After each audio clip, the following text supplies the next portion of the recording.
राधे राधे। जय श्री कृष्ण। श्री रामानुजाचार्य बड़े ही विद्वान, सदाचारी, धैर्यवान, सरल एवं उदार थे। ये आचार्य आलवंदार यामुनाचार्य की परंपरा में थे। इनके पिता का नाम केशव भट्ट था।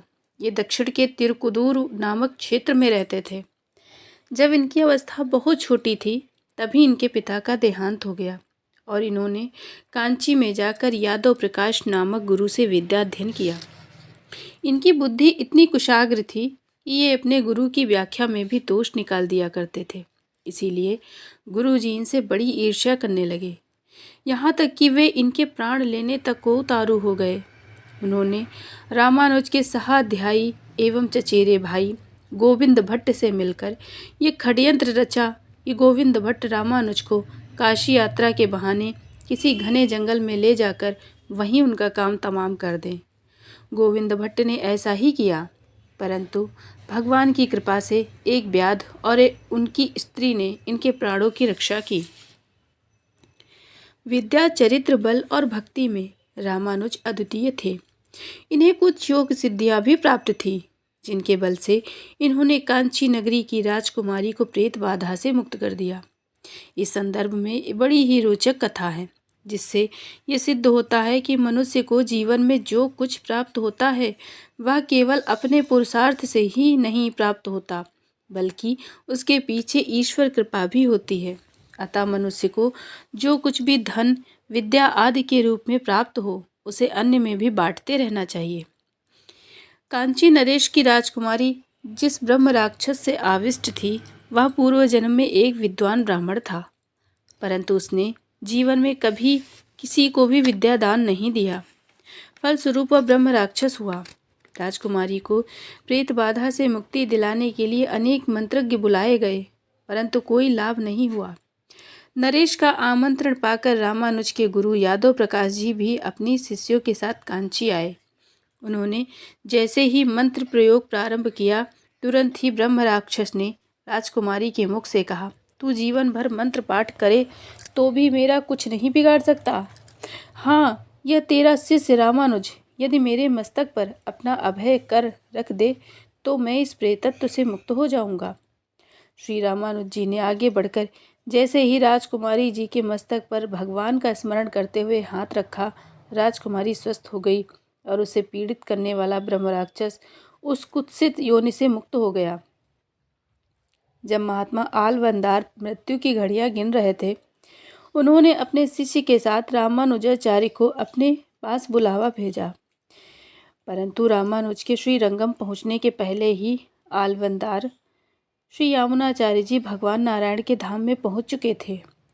रामानुज ने देखा कि श्री यामुनाचार्य जी के हाथ की 3 उंगलियां मुड़ी हुई हैं। इसका कारण कोई नहीं समझ सका। रामानुज तुरंत ताड़ गए कि यह संकेत मेरे लिए है। उन्होंने यह जान लिया कि श्री यामुनाचार्य जी मेरे द्वारा ब्रह्मसूत्र, विष्णु सहस्त्रनाम और आलवंदारों की दिव्य प्रबंधम की टीका करवाना चाहते हैं। उन्होंने आलवंदार के मृत शरीर को प्रणाम किया और कहा, भगवन, मुझे आपकी आज्ञा शिरोधार्य है।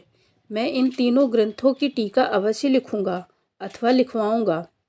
रामानुज के ऐसा कहते ही आलवंदार की तीनों उंगलियां सीधी हो गई।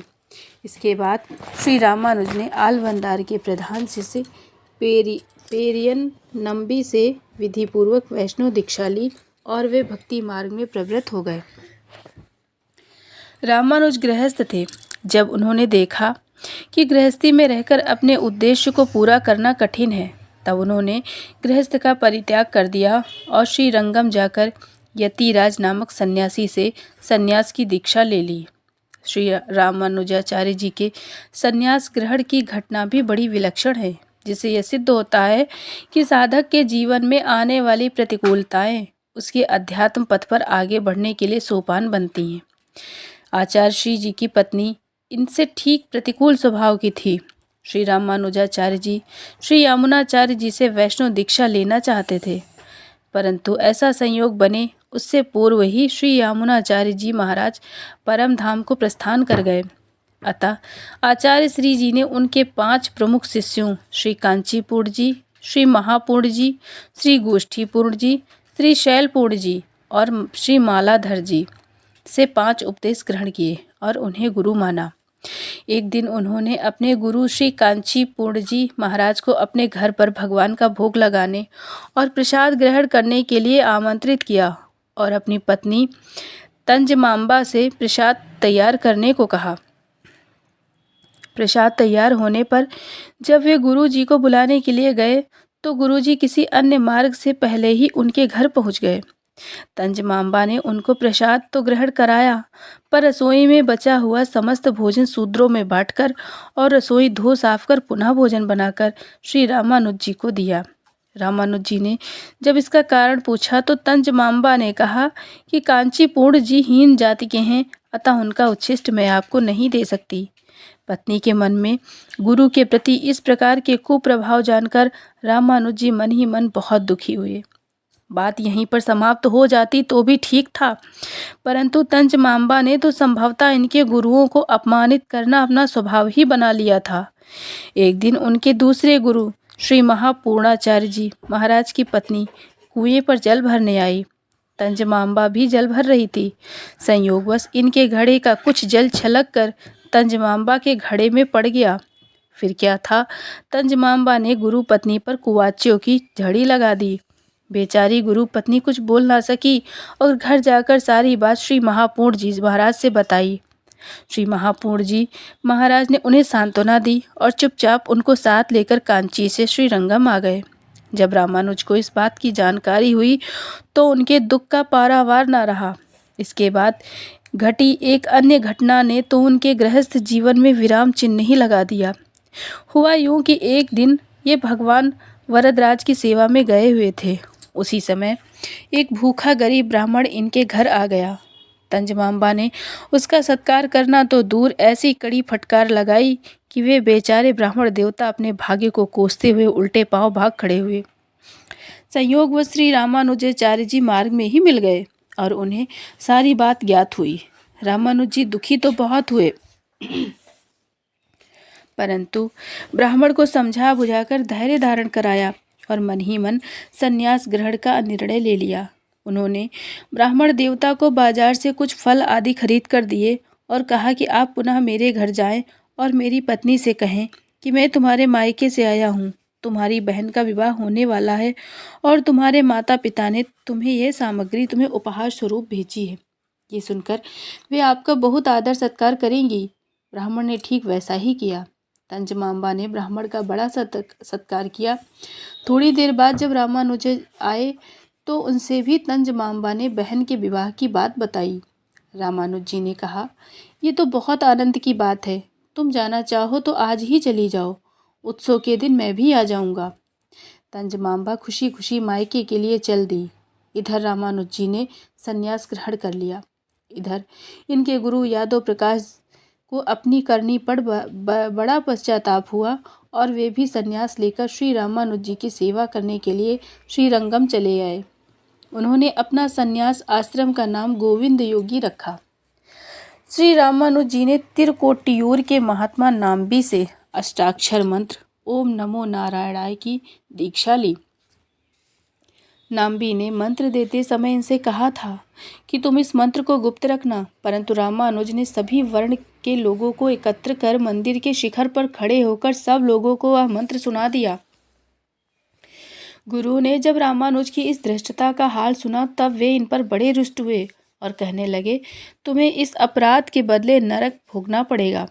रामानुज जी ने इस पर बड़े विनय पूर्वक कहा कि भगवान, यदि इस महामंत्र का उच्चारण करके हजारों आदमी नरक की यंत्रणा से बच सकते हैं तो मुझे नरक भोगने में आनंद ही मिलेगा। रामानुज जी के इस उत्तर से गुरु का क्रोध जाता रहा और उन्होंने बड़े प्रेम से इन्हें गले लगाया और आशीर्वाद दिया। इस प्रकार रामानुज जी ने अपनी समदर्शिता और उदारता का परिचय दिया। यद्यपि श्री रामानुजाचार्य जी उदार और समदर्शी प्रकृति के थे, परंतु आचार विचार के आप बहुत ही पक्के थे और उनमें जरा सी भी ढिलाई पसंद नहीं करते थे। एक बार आप श्री जगन्नाथ स्वामी का दर्शन करने जगन्नाथपुरी गए। वहाँ उन्होंने देखा कि पंडे पुजारी आचार भ्रष्ट हैं। इससे उन्हें बहुत दुख हुआ। इस समस्या के समाधान के लिए वे वहाँ के राजा से मिले और उनका ध्यान पुजारियों की आचारहीनता और की ओर आकृष्ट कराया। राजा की सहमति से उन्होंने सभी पंडे पुजारियों को हटाकर अपने 1000 शिष्यों को भगवान श्री जगन्नाथ स्वामी की सेवा पूजा सौंप दी। इधर पंडे पुजारी सेवा पूजा से हटा दिए जाने के कारण वृत्ति विहीन हो गए। वे बेचारे मंदिर के पीछे बैठकर रोने बिलखने और महाप्रभु से क्षमा प्रार्थना करने लगे। प्रभु तो परम करुणामय हैं, उनसे पंडे पुजारियों का दुख देखा न गया। उन्होंने स्वप्न में श्री रामानुजाचार्य जी से कहा कि वे पंडे पुजारियों को सेवा पूजा करने दें। इस पर रामानुज जी ने कहा कि वे मंदिर में वेद विरुद्ध शूद्रवत आचरण करते हैं, अतः मैं उन्हें मंदिर में प्रवेश ही नहीं करने दूंगा। भगवान ने कहा कि वे लोग जब मेरे सम्मुख ताली बजाकर नृत्य करते हैं तो वह मुझे बहुत प्रिय लगता है, अतः मेरी सेवा पूजा का कार्य तुम उन्हें ही दे दो। परंतु रामानुज जी उन पंडों को किसी भी शर्त पर सेवा पूजा का कार्य नहीं सौंपना चाहते थे। करुणामय भगवान ने अपने भक्त रामानुज का हठ रखना था और अपने दीन सेवकों पर भी करुणा करनी थी, अतः उन्हें गरुड़ जी को आज्ञा दी कि श्री रामानुज जी के शिष्यों समेत श्री रंगनाथ धाम पहुंचा दो। गरुड़ जी ने प्रभु की आज्ञा अनुसार श्री रामानुजाचार्य को शिष्यों सहित रात में सोते समय श्री जगन्नाथ धाम से श्री रंगनाथ धाम पहुंचा दिया। प्रातः जगने पर इस आश्चर्यमयी घटना को देखकर श्री रामानुज जी प्रभु की भक्त वत्सलता का अनुभव कर गदगद हो गए। रामानुज ने आलवंदार की आज्ञा के अनुसार आलवारों के दिव्य प्रबंधम का कई बार अनुशीलन किया और उसे कंठ कर डाला। इसके उनके कई शिष्य हो गए और उन्होंने इन्हें आलवंदार की गद्दी पर बिठाया, परंतु इनके कई शत्रु भी हो गए जिन्होंने कई बार इन्हें मरवा डालने की चेष्टा की। एक दिन इनके किसी शत्रु ने इन्हें भिक्षा में विष मिला हुआ भोजन दे दिया, परंतु एक स्त्री ने इन्हें सावधान कर दिया और इस प्रकार रामानुज जी के प्राण बच गए। रामानुज जी ने आलवारों के भक्ति मार्ग का प्रचार करने के लिए सारे भारत की यात्रा की और गीता तथा ब्रह्मसूत्र पर भाष्य लिखे। वेदांत सूत्रों पर इनका भाष्य श्री भाष्य के नाम से प्रसिद्ध है और इनका संप्रदाय श्री संप्रदाय कहलाता है, क्योंकि इस संप्रदाय की आद्य प्रवर्तिका श्री श्री महालक्ष्मी जी मानी जाती हैं। ये ग्रंथ पहले पहल कश्मीर के विद्वानों को सुनाया गया था। इनके प्रधान शिष्य का नाम कूरत तालवार कुरेश था। कूरत तालवार के पाराशर और पिल्लन नाम के 2 पुत्र हुए। रामानुज ने पाराशर के द्वारा विष्णु सहस्त्रनाम की और पिल्लन से दिव्य प्रबंधम की टीका लिखवाई। इस प्रकार उन्होंने आलवंदार की तीनों इच्छाओं को पूर्ण किया। इस समय आचार्य रामानुज मैसूर राज्य के शालग्राम नामक स्थान में रहने लगे थे। वहाँ के राजा बिट्टिदेव श्री वैष्णव धर्म के सबसे बड़े पक्षपाती थे। आचार्य रामानुज ने वहाँ 12 वर्ष तक रहकर वैष्णव धर्म की बड़ी सेवा की।